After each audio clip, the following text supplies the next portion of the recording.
부동산 경기가 침체되어도 여전히 그 가치가 떨어지지 않는 지역이 있습니다. 그게 바로 서울의 강남입니다. 그래서 강남 불패라는 말이 생겼습니다. 근데 최근에 또 그 강남 불패도 이제 예전 말이라고 옛날 같지 않다고 이렇게 지금 하고 있는데, 강남이 이렇게 된 데는 그 박정희 대통령이 이 결단에 의해서 강남이 생기게 되었습니다. 강남은 지금은 이제 우리나라 중심, 수도의 중심으로 불리지만 한때 그 지역이 상습 침수 지역이었습니다. 비만 오면 침수되는 지역이었습니다. 그래서 박정희 대통령이 이 문제를 풀기 위해서 한강 상류에 댐을 만들기를 이제 결정합니다. 그래서 그 댐을 만들려다 보니까 이 댐을 만들 수 있는 기업을 고르게 되고, 그게 바로 삼성과 현대였습니다. 그래서 이병철 회장과 정중 회장을 불러서 한 달 기한 줄 테니까 댐 기획안을 만들어 와라. 그래서 우리가 보고 가장 적합한 기획안에 우리가 선정하고, 그래서 그 기업에게 댐 건설권을 주겠다라고 했습니다.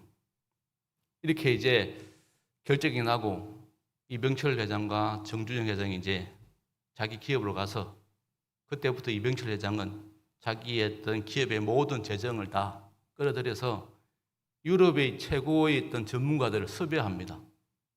그래서 한 달 동안 열심히 기획안을 만듭니다. 근데 정준영 회장은 자기 이제 현대에 가서 댐 기획안은 그냥 대충 만들고, 재정 담당에게 지금 우리 기업이 최대한 끌어모을 수 있는 현금이 얼마냐, 그걸 파악합니다. 서로 상반된 어떤 모습을 보이는데, 그래서 이제 한 달이 지나고 나서 이제 그 기획안을 이제 정부에서 검토합니다. 당연히 삼성이 이제 선정되겠죠. 삼성은 이제 잔치집 분위기입니다. 그 전까지 삼성이 현대에 밀렸거든요. 이번 기회로 현대를 이길 수 있다는 그런 희망 때문에 삼성은 거의 잔치집 분위기였고, 반대로 현대는 그냥 초상집 분위기였습니다. 근데 정준영 회장에게는 나름대로의 계획이 있었습니다. 그러니까 자기 현대에 있던 재정을 파악하고 그 돈 가지고 이제 그 강남 지역에 매밭을 정말 좀 속된 말로 미친 듯이 사들입니다. 댐 건설 기획안은 하는 둥 마는 둥 하고 돈으로 강남 지역의 땅을 무조건 사들이는 겁니다. 살 수 있는 대로.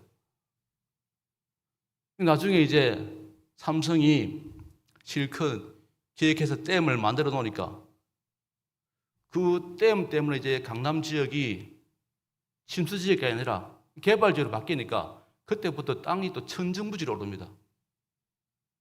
그러니까 제주는 고민이 없고 돈은 사람이 번다고 삼성이 고생해서 댐 만들었는데 결국 돈은 현대가 다 버렸다는 겁니다. 그러니까 현대가 정준희 회장이 그 침수 지역 배밭을 사들여서 댐 건설로 이제 땅 가치가 올라가니까 결국 현대가 더 이득을 봤다는 그런 재미있는 일화가 있습니다.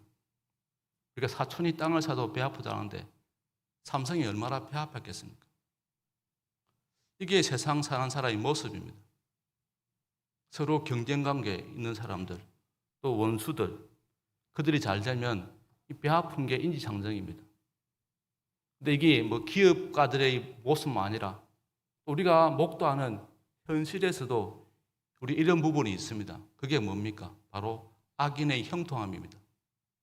우리가 시편을 읽다 보면은 시도 읽지만 사실은 다윗이 아주 현실적으로 우리가 목도하고 있는 그런 문제들을 다루고 있습니다. 그래서 유진 피터스는 다윗의 영성을 현실에 뿌리 박은 영성이라고 그렇게 이야기하기도 했습니다.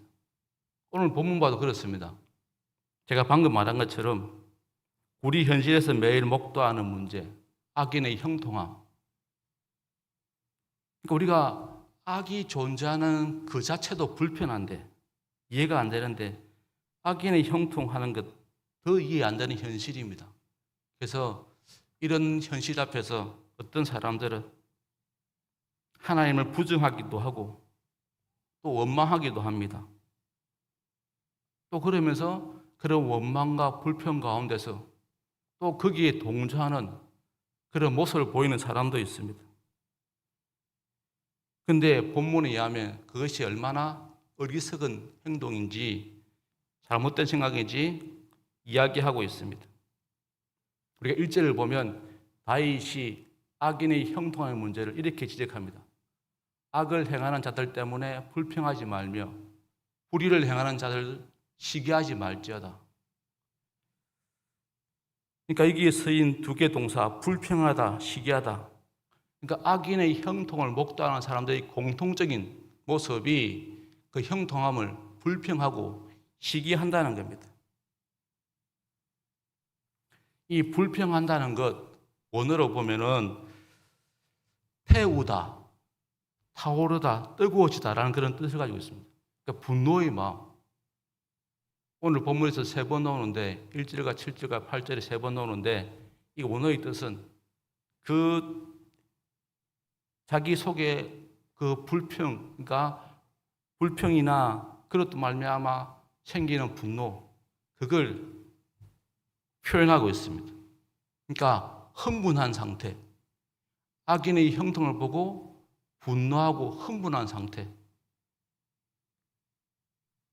그리고 열정적으로 통절하게 붕괴하는 그런 모습, 그런 모습보다 더 강한 표현으로 지금 불평하다는 의미가 있습니다.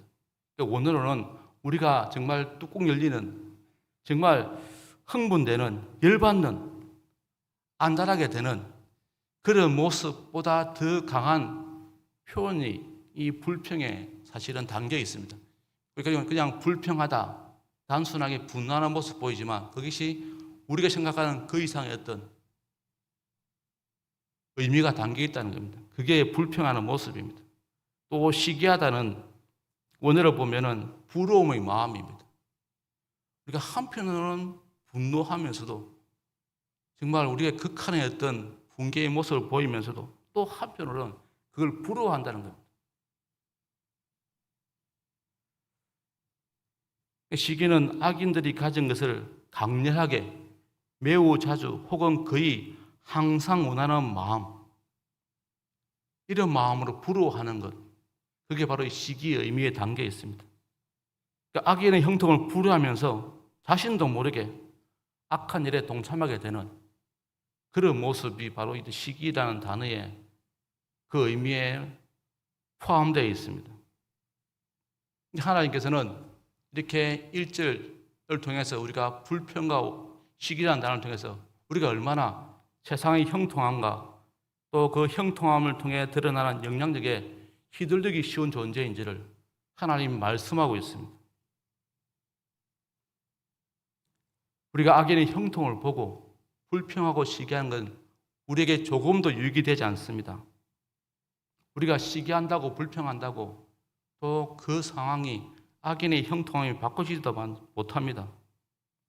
결국 악인에게 우리가 불평하고 뭐 분노하고 붕괴하고 또 부러워해봐야 그 상황은 바뀌지 않는다는 것입니다. 오히려 내가 더 죄만 짓게 되고 나도 모르는 사이에 욕하면서 배운다고 나도 모르는 사이에 나도 내가 심판이 대상이 되는 그런 모순 속에 갇힌다는 겁니다.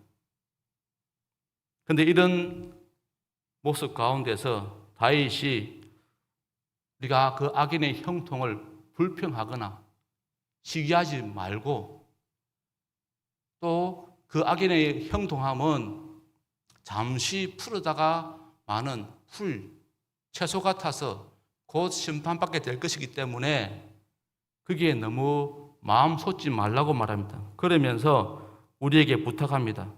그런 불평과 시기의 마음을 몰아내고 그 마음에 4가지를 채우라고 이야기합니다. 그게 뭐냐니까 여호와를 신뢰하고 선을 행하라. 2번째가 여호와를 기뻐하라. 3번째가 내 길을 여호와께 맡기라. 4번째가 여호와 앞에서 잠잠하고 참고 기다리라. 우리에게 마음에 악인의 형통을 보고 불평과 시기가 생기면 그 마음에 휘둘려서 거기에 동조하지 말고 오히려 그런 모습 보면 여호와를 신뢰하고 선을 행하고 여호와를 기뻐하고 내 길을 여호와께 맡기고 하나님 앞에 잠잠하게 참고 기다리라고 이렇게 이야기하고 있습니다. 여호와를 신뢰하고 선을 행하라.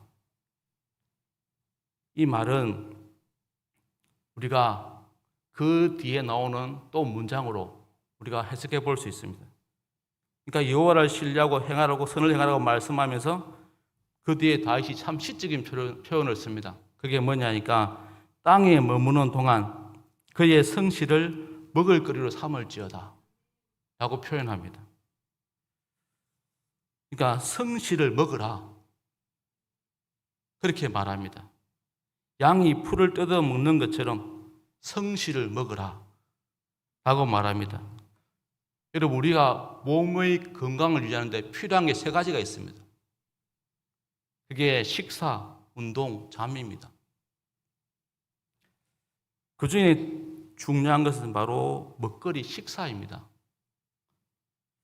건강을 위해서 제일 중요한 것은 바로 먹는 문제입니다. 우리가 건강한 음식을 먹지 않으면 아무리 운동해도 잠을 많이 자도 결국 병에 걸릴 확률이 높습니다. 현대인들이 대부분 이제 앓고 있는 병들은 결국 뭡니까? 먹는 것 때문에 생기는 병이 더 많습니다. 요즘 젊은이들이 대장암이 많다고 하지 않습니까? 식생활 때문에. 생활 패턴이 식생활이 서구화되다 보니까 오히려 젊은이들에게 대장암 또 다른 성인병들이 나타나는 것을 보게 되어집니다. 그러니까 건강을 위해서, 우리 건강을 하기 위해서 우리 삶의 변화를 주고자 한다면 바로 식이요법입니다. 먹는 게 중요합니다. 이처럼 우리 신앙에 있어도 먹는 것이 중요한데 그게 바로 오늘 다윗은 성실을 먹으라. 하나님의 성실을 먹으라고 말합니다. 우리의 성실이 아니라 하나님의 성실을 말합니다.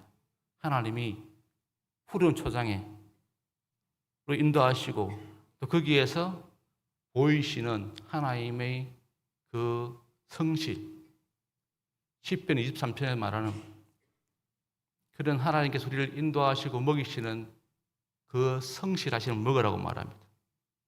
하나님의 성실을 먹는 것, 다른 말로 표현하자면 신뢰하라 라고 말할 수 있습니다.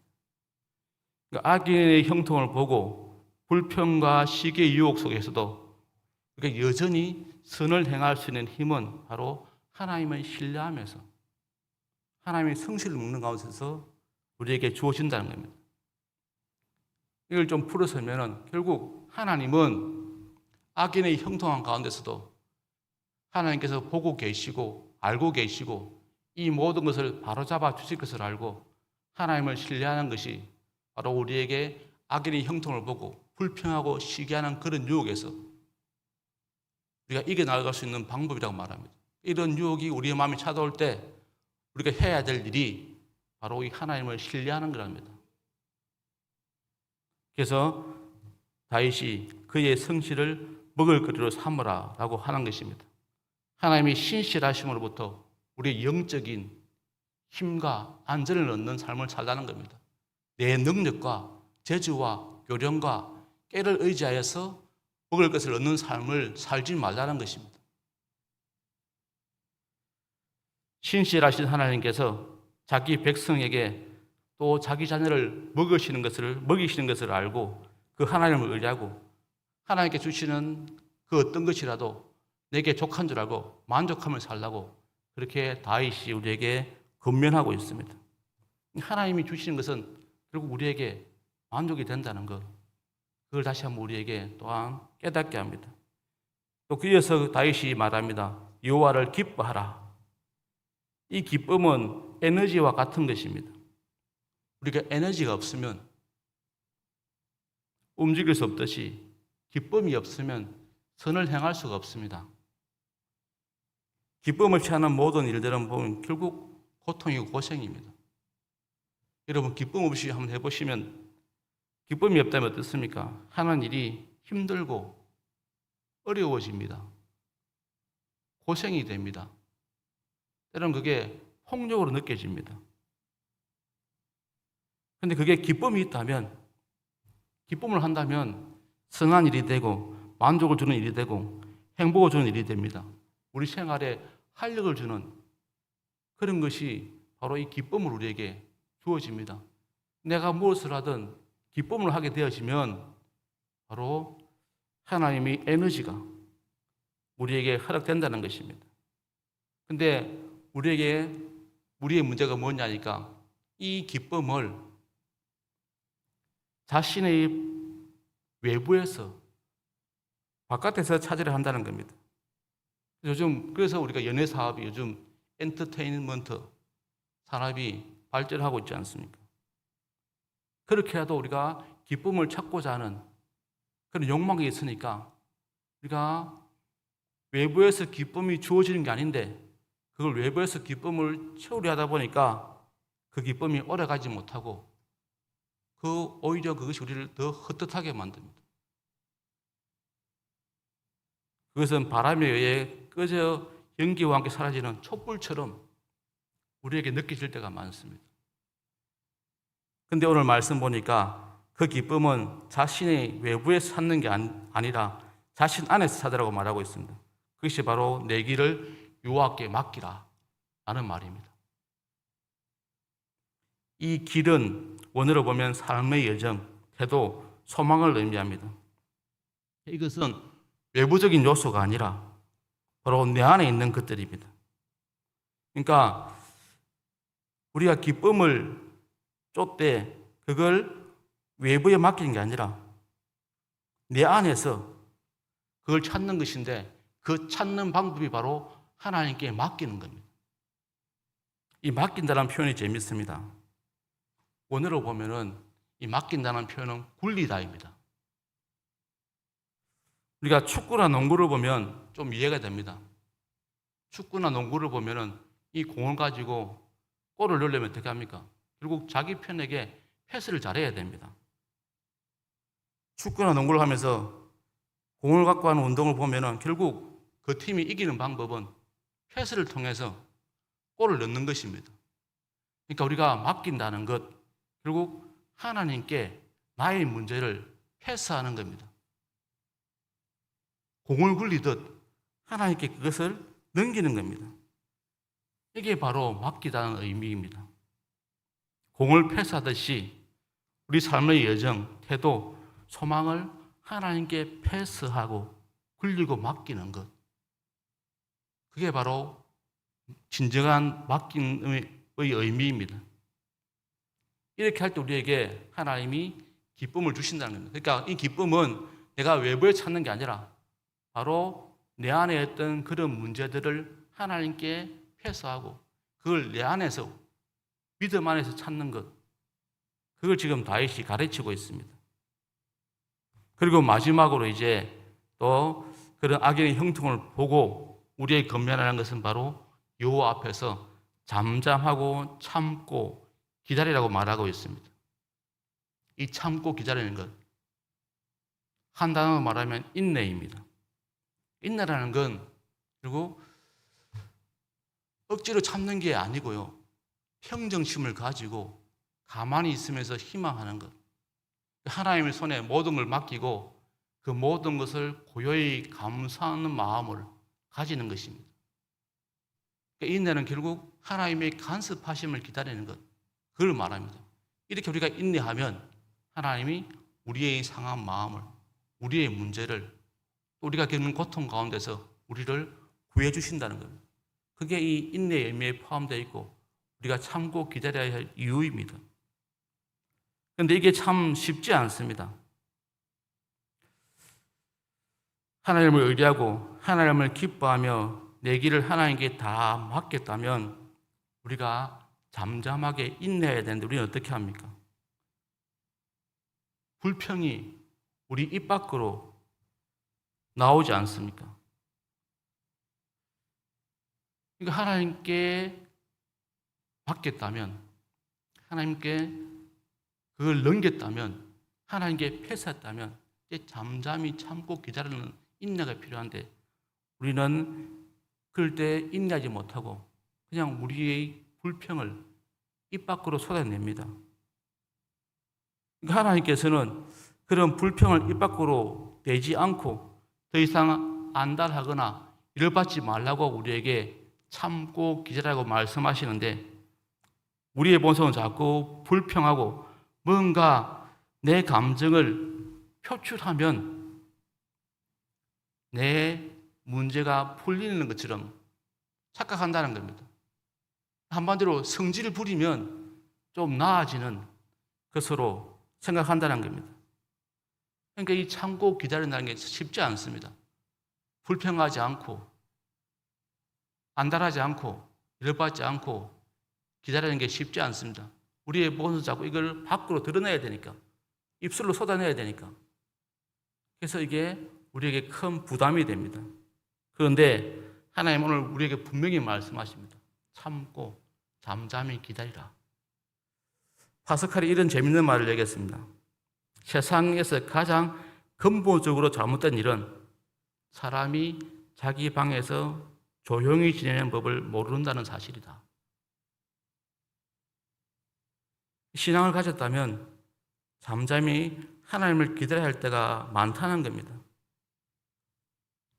결국 우리의 삶을, 우리의 신앙을 돌아보면 결국 하나님을 바라보고 잠잠히 기다리고 침묵할 때 하나님 일하심을 우리가 경험하게 됩니다.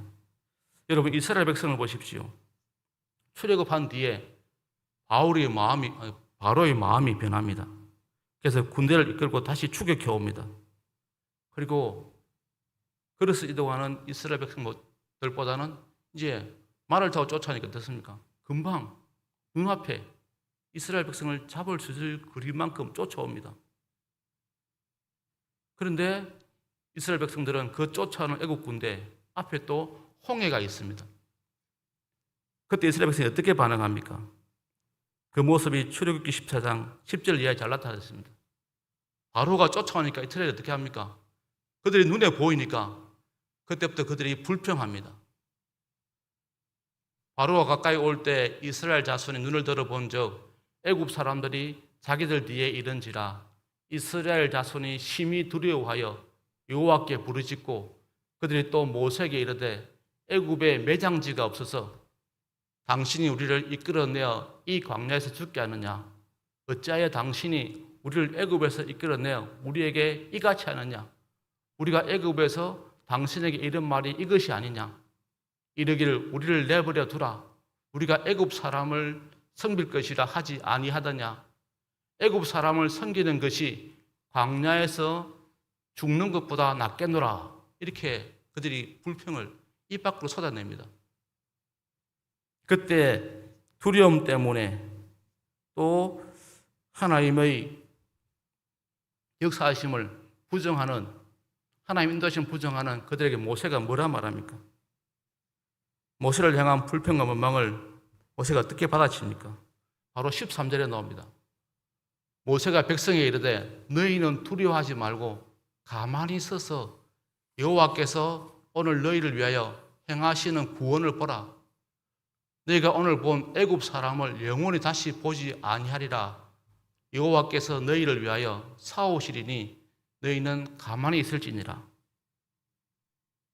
두려워하지 말고 하나님이 대신 싸워주실 것이니까 하나님의 구원을 잠잠히 지켜보라고 말합니다. 가만히 있으라고 말합니다. 이렇게 잠잠히 참고 기다리는 것, 그게 바로 신뢰입니다. 지금 우리가 악인의 형통을 보고 입에서 불평이 일어나고 시기가 일어난다면 여러분 오늘 다윗이 우리에게 충고하는 것처럼 참고 잠잠히 기다리십시오. 하나님 바라보고 참으십시오. 악인이 형통하는 것을 보면 우리는 쉽게 그것 때문에 불평하고 부러워합니다. 이게 우리도 모르는 사이 우리 몸에 배어있는 그런 습관인데 근데 다윗은 우리의 이런 습관을 오늘 말씀을 통해서 깨우치면서 우리가 어떻게 행동해야 될지 분명히 가르치고 있습니다. 우리는 다윗의 말을 귀담아 듣고 우리의 습관을 다시 한번 살피면서 악인의 형통을 보고 우리가 얼마나 불평하고 불우했는지를 우리가 회개하는 그런 시간을 가졌으면 좋겠습니다. 이제 우리는 악인의 형통을 보고 불평하고 원망하는 그런 반응이 아니라 오늘 다윗이 보인 것처럼 말씀을 통해서 악인의 형통이 얼마나 의미 없는지 하나님이 지켜보고 계시고 반드시 심판하신다는 것, 그들의 형통함이 이슬처럼 풀처럼 때가 되면 사라진다는 것, 또 하나님이 확실하게 심판한다는 것, 그걸 기억하고 오히려 그 악인의 형통함을 바라보면서 부러워하거나 불평하지 말고 분노하지 말고 오직 하나님께 집중해라고 말하고 있습니다. 하나님을 신뢰하고 하나님 원하시는 선의 모습으로 또 그 신뢰함을 통해서 하나님의 기쁨을 쫓아가고 그리고 또한 그런 가운데 끊임없이 유혹되어지는 그런 문제들을 하나님께 다 넘기고 패스하고 그냥 잠잠히 하나님을 바라보는 것, 되게 우리가 악인을 대하는 자세라고 말하고 있습니다. 배아파하거나 부러워하지 말고 그냥 하나님의 성실을 우리가 먹을 그릇 삼으면서 그리고 우리 삶을 주님께 패스하고 여기에서 발생되는 기쁨 가운데서 선을 부지런히 향하고 또 주의 간섭하신 다스리심을 믿고 끝까지 인내하는 우리의 모습이 되었으면 좋겠습니다. 그게 바로 우리가 악인의 형통을 대하는 자세입니다. 우리에게 이런 모습이 있기를 축복합니다. 그래서 우리가 어떠한 악인의 형통함을 부러워하지 말고 오늘 다윗처럼 우리가 믿음으로 반응할 수 있기를 우리 같이 기도하시겠습니다.